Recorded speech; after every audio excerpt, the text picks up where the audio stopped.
พอน้อยย้อยข้อที่ว่าสำคัญจังนะมีเป้ส่วนเราเดี๋ยวแต่ละอย่างลิ้นยอดเราถอนนอนเรานะช่วงนอนนั้นเขาจะคาดการล่วงหน้าได้เดี๋ยวได้อย่างเป้คาดการล่วงหน้าได้ต่อดีจัดเป้เขาต่อเดี๋ยวแต่ละอย่างลิ้นจริงๆcái nàyไปดีจัดที่ไหนเนี่ยเดี๋ยวเป้ถูกเป้าว่าเป้าอย่างน้อยเขาจำเป็นต้องสังเกตวิธีที่ราคาเคลื่อนไหวในเวลาใดก็ได้ดังนั้นมากำหนด price โดย C แนวคิดนี้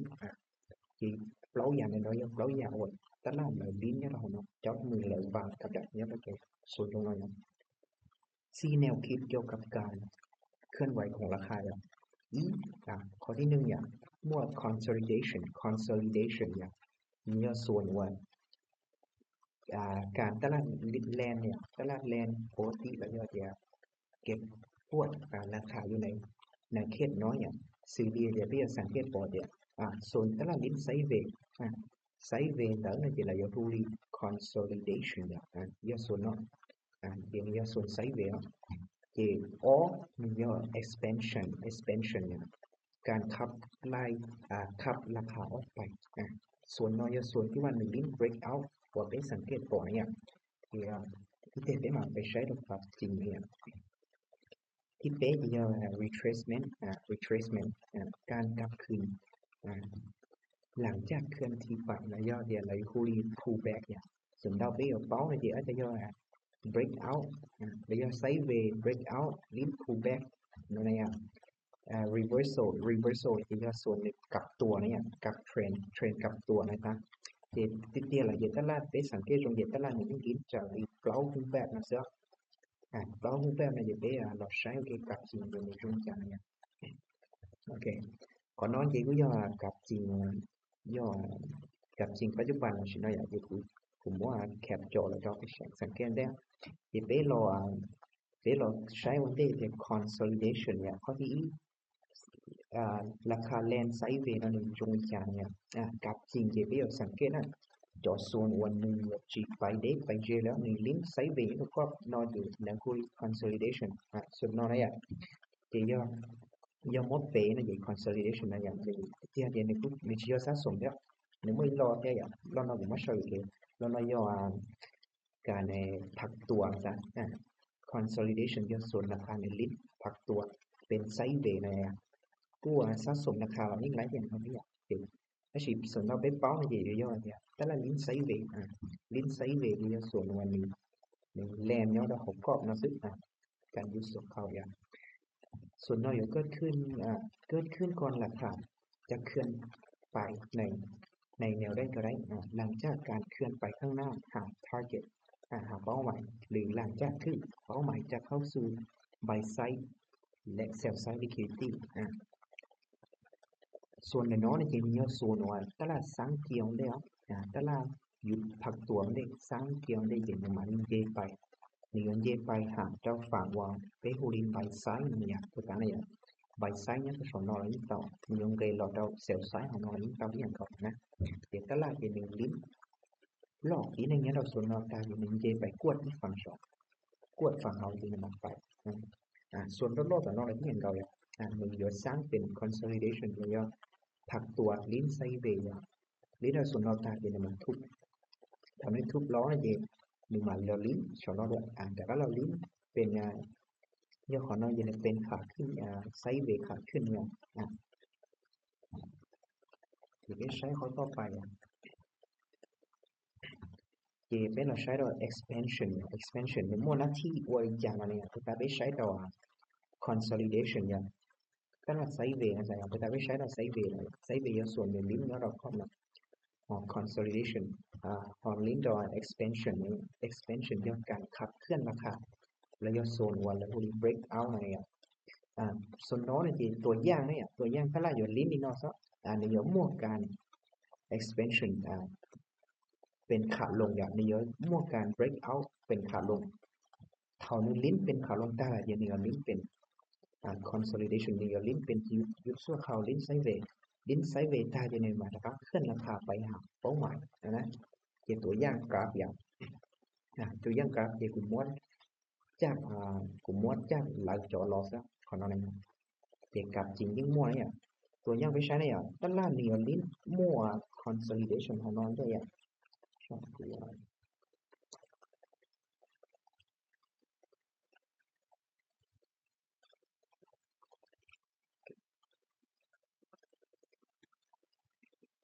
ที่สังเกตส่วนน้อยอย่างเดียวสร้างส่วนน้องมั่วอัว consolidation ไซส์เบต้าที่ในมาเกิด expansion ในมาเกิดเคลื่อนที่ราคาขึ้นไปในเคลื่อนที่ไปหลังในในเราลิ้นอัวretracement คล้ายๆคือย่อพักตัวเนี่ยย่อพักตัวทางทอดีนะครับถูกอีเตขึ้นไปอยู่มีแต่ขึ้นไปอยู่ไปหาเป้าหมายที่หนึ่งต้องการฝ่ายอะไรอย่างก็ล่าหนึ่งนี้อะไรอย่างที่เป็นเราใช้เราขอน้อยอ่ะแต่น้อยเราภาพว่าผมว่ามันจะกลับจริงอะไรอย่างที่ไปยิ่งสังเกตพอเดียวโอ้หรือตลาดนั้นยิ่งลิ้นในนอเทียนอะไรอย่างเป็นสังเกตอะไรเดียวส่วนเราอะไรอย่างลิ้นเป็นก็ไซด์เวย์ทีนึงเกขึ้นนึงขึ้นไปกวดฝั่งว่าเป็นใบไซด์ลิควิดิตี้นึงเกขึ้นไปแต่นึงทุบหลอดนึงทุบหลอดนึงอาจจะหลอดทะลุนึงทุบหลอดกวดฝั่งว่าเป็นลิควิดิตี้นี่เราส่วนน้อยส่วนนึงสร้างเกียร์เนี่ยเป็นคล้ายๆคือเป็นไซด์เวย์ขาขึ้นอะไรอย่างเงี้ยส่วนนั้นเนี่ยแต่ละลิ้นนี่เราจะนึงทุบหลอดกวดตาทีนี้ถ้าอันเกไปทีนี้เราส่วนนอกมันนึงยิ่งเป็นขาลงแล้วเป็นที่เราถูกกันเราอะไรอย่างAshima mình lý do tí nên về một qua sử dụng cái chuyện này này để qua tí nên là cha sai thì mình cho mình về sự lái là chỉ đó khỏi mình lo sự tháo cho xuân này tí nên anh cha lý vài nhớ rồi cho xuân nó ta thì thật ra là mình sáng tàu say về consolidation ta thì mình mà lý cơ ขับเคลื่อนราคาไปจาก138เนี่ยไปจากแบบนี้smart money หรือบางเทียนะที่ในมาเกิด expansion ไปทุกกันเอาละเท่านี้ทุกกันเอาละเลยที่หนึ่งกูอาจจะจิตเอาไปก่อนกันก็หนึ่งอาจจะลอกยุบเจ้าของเราเองแต่ถ้าเราสร้างส่วนนอกเป็นคล้ายๆเป็นไซด์เวย์ขาขึ้นด้วยเป็น consolidation แต่ส่วนมันยิ่งเป็นขาขึ้นที่เราทีนึงส่วนน้อยที่อาจจะย่อส่วนน้อยลิ้นย้อนกลับตัวซะเป็น retracement กลับตัวเท่านี้ลิ้นเราจะกลับตัวนี้ก็ใช้ในเราจงอยู่ส่วนนั้นเดี๋ยวคีย์เลยปุ๊บที่เราเกิดแต่ได้อยู่ชีเทรดก็จะส่วนน้อยก็ใช้ในยุ่งมั่วโจในเราจงส่วนนั้นที่มันได้หลายต่ออย่างลิ้นเราหาเราส่วนแท่งวันนี้ทุกมั่วเจ๋งเนาะจะมันย่อว่าแท่งวันนี้มั่วAVG นะอย่างที่คนเนี่ย AVG หรือมั่วจอดส่วนตรงนั้นเทียบกับมั่วออเดอร์บล็อกในส่วนนั้นเนี่ยที่จะส่วนน้อยที่จะจอดที่ว่ามั่ว liquidity ในส่วนนั้นที่นึงจากนั้นเจเราหับจะส่วนน้อยได้ที่นึงมาถูกเราจะรีคอร์ว่าก็ล่าอะไรอยู่ต้องการฝ่ายนะครับต้องการหนึ่งที่ยงเลยแหละใช่ไหมหนึ่งรอดซอกของเราจากนั้นเองนี่ทำไมที่โอ้เดี๋ยวนี้หนึ่งอาจจะสายหนึ่งขึ้นกับตัวแล้วนะและสารกับตัวเดี๋ยวลงไปตัดเหนือว่าถูกหลอกกันthì có thể cho số là nếu đến trên site thì nó là những số là một mua sẽ không nhỏ sẽ thì cái là gì trong đóจะถูกหลอกthì ở đây thì nó là thật thứ nhất thì mình đến phải chờ trainของหนึ่งเรื่องthìว่าจะคาดการณ์จุดไล่ตรงนั้นเนี่ยthì dù cần và dù pháo là dự thầu nó có một chia đó là cóผิดพลาดเราก็ยิ่งฟ้องเดี๋ยวถูกผิดย้อนตั้งแต่มันดิ้นนอนที่ส่วนดาวอยู่เป้ามุกของมุกเลยอยู่เป้าเชียร์ตั้งแต่ตัวนั้นที่เป็นเราใช้เราส่วนเป็น retracement ระยะ pullback เนี่ยส่วนย่อกับตัวเนี่ยการ retracement ระยะ pullback เนี่ยแม้การที่ราคาถอยกับการส่วนขาหลังจากที่ราคาเคลื่อนที่ไปทิศทางหนึ่งแล้วเพื่อจะซื้อต่อแนวโน้มเดิมอย่างในช่วงย่อตัวเราเนี่ยอันนี้เดี๋ยวจะถูกไปเนี่ยอีกอย่างหนึ่งว่า pullback ส่วนอย่างมันเกิดขึ้นเมื่อราคาได้เคลื่อนที่ไปในทิศทางหนึ่งแล้วจำเป็นต้องถอยกับสู่เขาก่อนที่จะเคลื่อนที่ไปตามแนวโน้มซึ่งมันจะแตกต่างจาก reversal ส่วนนอกจากนี้ก็ชี้ชงอย่างไรเดียกับตัวมีชื่อกับตัวอย่างมีชื่อย่อพักตัวมีชื่อย่อกันที่ว่าย่อรอซึ่งมีชื่อเก่าย่อกับตัวย่อรอพักตัวอะไรหรือว่าอาจารย์พวกนั้นถอยกับสู่เขาทีนี้เราไปต่อเขาจะเป็น reversal ย่อส่วนหนึ่งกับตัวแล้วมันเรียกมีใจอย่างนี้ย่อแนวโน้มวันนึงเปลี่ยนทิศทางทีเดียวราคาจะถอยกับ เข้าไปในระยะ expansion ก่อนที่จะขึ้นที่ไปอีกครั้งไปหาเป้าหมายกันยกอย่างส่วนนั้นเลยแท่งเด่นๆแล้วเนาะมันจะมีย่อๆแท่งที่ว่า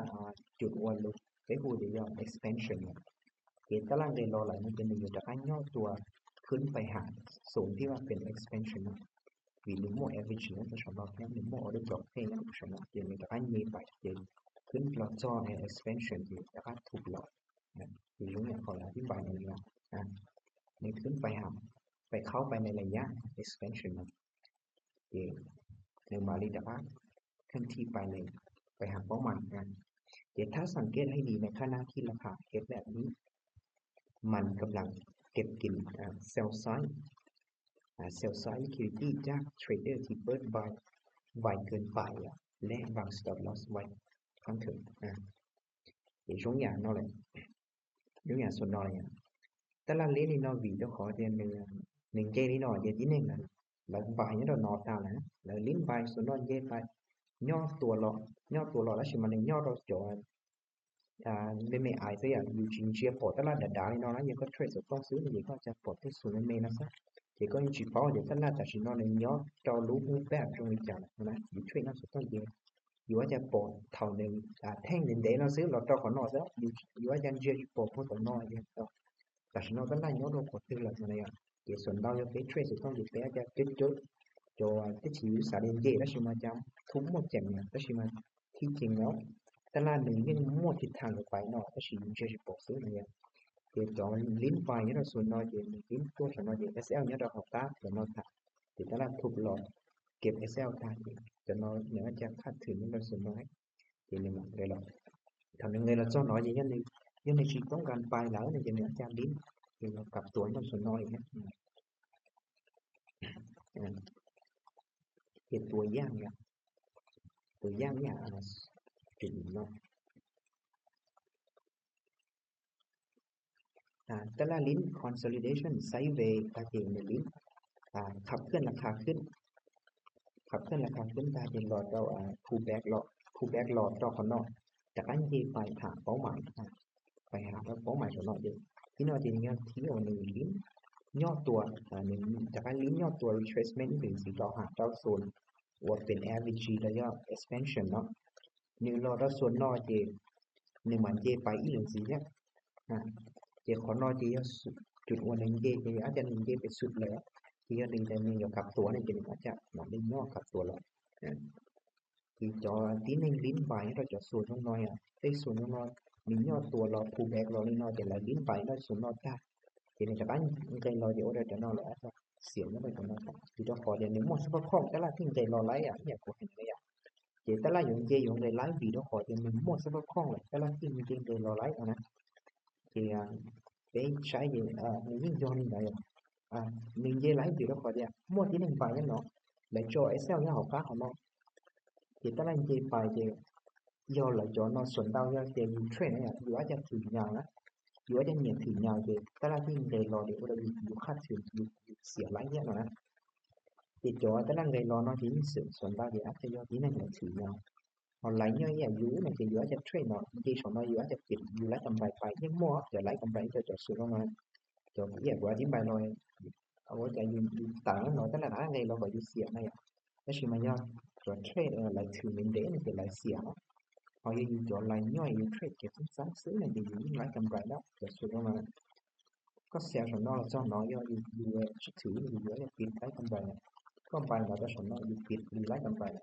อยู่ในมังเลยหรอกเนี่ยจอหลายถือเนี่ยอยู่หลายจะเสียนั่นจะสุดออกมาคือมีช่วงtháng cho dù cho miếng lại nhoi lại lấy cầm lại cái hàng gọi trở lại nhai lại lấy cái hàng gọi là cho thử nhau những lấy vì nó khỏi ra thử nhau là gì có chủ chia còn lấy cho xuồng quan đường tím lợi do sẽ lô trong cầu tên này cái này cặp tuổi các tờ lấy gần đây có thử lấy đế hay không thì cái chỉ qua dù vì nó cho thử lấy đế vì cái chỉ dù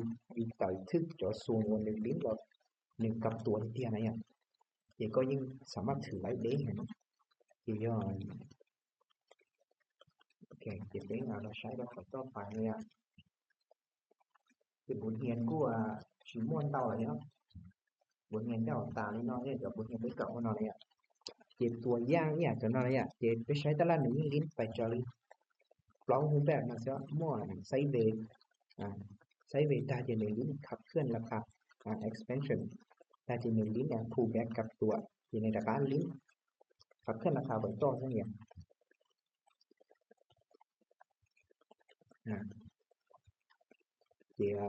ส่วนหนึ่งกับตัวนี้ในช่วงจานะเนี่ยส่วนหนึ่งกับตัวจะในช่วงนี้พุทธะเบใช้จอไปจุดตาอะไรยกอย่างฉะนั้นreversal ย่อส่วนหนึ่งกับตัวเมื่อราคาไปฮอตเป้าหมายของมันแล้วมันจะซึกตัวเคลื่อนไปตามแนวโน้มเดิมหรือทำลายแนวโน้มนั้นอย่างแห่งแรกเริ่มต้นแนวโน้มใหม่การเริ่มต้นแนวโน้มใหม่พร้อมกับการยืนยันconfirmation แล้วย่อมา reversal ที่ย่อส่วนลงมาได้ช้าตลาด1ลิ้นส่วนน้อยมีทุกการเนาะมีเจไปย่อตัวpull back ขึ้นไปแต่ก็ทุบอีหรือหรอส่วนน้อยที่จะมีชิไปต่อเนี่ยมีชิเป็นขาลงต่อจะมีลิ้นย่อตัวจะขึ้นไปในขึ้นไปจะส่วนน้อยจะมีมาเกิดมู่การช็อคเป็นจอระบบเทรดนะเป็นจอระบบเทรดซีรีส์ SMC ICT มุนเจ้าว่า CRT มุนเจ้าว่า SMR เล่นได้แล้วมารอเทรดเราส่วนน้อยส่วนมันอยู่กับตัวนั้นจอเป็นจอระบบเทรดนะจะเป็นรอชีเทรดเนี่ยเราจะส่วนน้อยเที่ยจอส่วนว่าจอส่วนลงน้อยจะส่วนเท่าไปจะช่วยเตาปวดเทรดให้มันอยู่แล้วขอได้ยอดไปจุดสังเกตที่หรือเทรดได้อยู่ส่วนน้อยเนี่ยระบบเทรดไปจอระบบเทรดไปเหลือต่อเท่าตลาดที่เคลียร์จนมันเรียบร้อยค่ะเดี๋ยวตลาดเหลือรอเป็นส่วนอยู่กับตัวอะไรอย่างเดี๋ยวก็ใช้อยู่กับเป้าตัวในกับตัวอะไรอีกอย่างที่ต้องขอเดี๋ยวนี้มั่วจุดบริสังเกตอย่างนี้มั่วการเกิดในรอโลกันเราอย่างเย่ไปช็อคเย่ไปสังหายเชื้อด้วยหายนอหลายในเดือนมีเป็นช็อคเจ็ดสายตัวเย็นกับตัวแล้วเปลี่ยนทิศทางแล้วอย่างเย็นในจากนั้นย่อ pull back รอเย็นที่น้อยก็มาดิ้นก็มันเชียร์จอ key level เลยจอแล้ว block average ดีมันย่อดของน้อยที่ก็มาลิ้นบายของน้อยที่ก็ที่สามารถถือไล่ไปได้อย่างน้อยนะที่ย่อลิ้นเจอระบบที่ส่วนได้ไปรอเถียงไม่ได้จะส่วนน้อยที่จะอยู่ถือไล่ได้อย่างน้อยอยู่ต่อทึกตามนี่เจ้ามือเจ้าตลาดแบบนี้ที่เจ้าตลาด1เดี๋ยวฟันราคาเยอะก็รอลิ้นเจอนึงเองถ้าก็ลิ้นเจอตัวระบบน้อยจริงมีตัวระบบว่าเจ้ามือเราชี้ๆนะครับอย่างนี้ส่วนที่ว่าก็รอลิ้นทึกจอส่วนละเอียดนึงไปในชั่วโมงการอยู่รอว่าแล้วก็พอแตกๆตรงนี้จะส่วนนะได้สังเกตอย่างนึงคือลิ้นไซด์เวย์เปลี่ยนตอนเจสวยเจเขาอยู่ว่าอยู่อีชินไปอีชินเซลเนี่ยเดี๋ยวก็ลิ้นน้อยเจส่วนเราก็ทึกทางอย่างไล่กำไรเนาะฮะถ้าชี้เนี่ยก็ถือจะไล่แล้วเป็นส่วนดาวเจจอลิ้นเดี๋ยวเราก็ไซด์เวย์เจส่วนดาวอยู่ลิ้นจะอยู่ค่าถึงดาวซะthì cái trade lại như thế chỉ biết là sai cho xuân nó thay được cái bỏ ra thì ok mình lý đi nói thì tỏ cho xuân nó ra yeah cái bỏ cho thẻ này cũng có sao cũng là nhỉ bây giờ cũng báo em muốn biết khó thẻ để chiêu đây là thế mà này thì cô giờ thì ok you bỏ những cái share nào thì you biết khó chiêu đó thì thằng thứ nhất lọt trao lúc hẹn đấy nhưng mà trade thế thì chỉ tại nên lọt ô đó có lúc hẹn đấy xỉa nó là có chủ yếu xỉa đâu còn đấy thì you chỉ có được khó lấy như vậy có to xíu cái này thì nó hậu rồi nói gì chủ to có to đau sắp lại đó ngoài cái này lấy cho lấy cái này có to chút chip chút chọc percent này thì lừa lại gì mà do technical trade xíu này thìส่วนlại thì do có chỉ là một lại gì có cả share là có những to đau sao cóสังเกตเป้านี่เนาะเดี๋ยวถ้านั้นลิ้นแต่สิน้อยลิ้นแล้วกล้องเนาะลิ้นจะส่วนในสะสมราคาบอกส่วนในลิ้นเป็นถูกแบกกับตัวที่บอกนะมีอาจจะต้องไว้แล้วเป็นกับตัวที่เทียบบอกเนี่ยก็สังเกตได้หน่อยดีก็มาเราชี้ตัวระบบเราดีก็มาวิเคราะห์คิดตีเส้นตาดีก็ฟังเอาได้เจอก็ย่อเสร็จเดี๋ยวเขาอยู่หลอดจอยก็ลุกแทนเจหลอดปุ๊บนี่เราถึงเจไปเดี๋ยวก็มันเจียนึงไปเจอในทิศทางเจนี้ไปเลยแล้วเดี๋ยวอยู่ช่วยย้อนเชียร์สุดนะเดี๋ยวจะเถาวันนี้เราอยู่ลุกแทนเสียนะเพื่อจะnhững chỉ mua 100% đó lại nó là chỉ cho nên có những chủ pháo để nói các cái đi cái sẽ để là trade lịch trà ya ta lan đến lịch tràไปya để thế nào thì có phó nó ta lại như vậy mìnhป้าเราอยู่เชียแค่ตลาดที่ก็ยังสามารถปลอดได้โอ้หรืออาจารย์ลิ้นมีหนอสุนทรนะก็สามารถจับดาวเต้าเนี่ยmìnhลิ้นยกกอบหน่อยเดียวgiờ nếu chỉ lông trade thì tradeนะmình lông trade mà trade ซึ่งอะไรที่มันนอนเห็นได้กับสว่างจะให้สภาพคล่องสภาพคล่องเนี่ยเจ้าส่วนนอนเปล่าเปล่าขอหน่อยเปล่าขอที่ว่าตลาดลิ้นเดี๋ยวเราหกกอบนอนเตาสิthì trong hôm đấy ở là xoay nó thế thì định mò sẽ của chạy chỉ muốn chuan để tất cả nên qua ra sáng nên của văn tạm đi cho cái là của chén của phong nhận được kia cả nó chén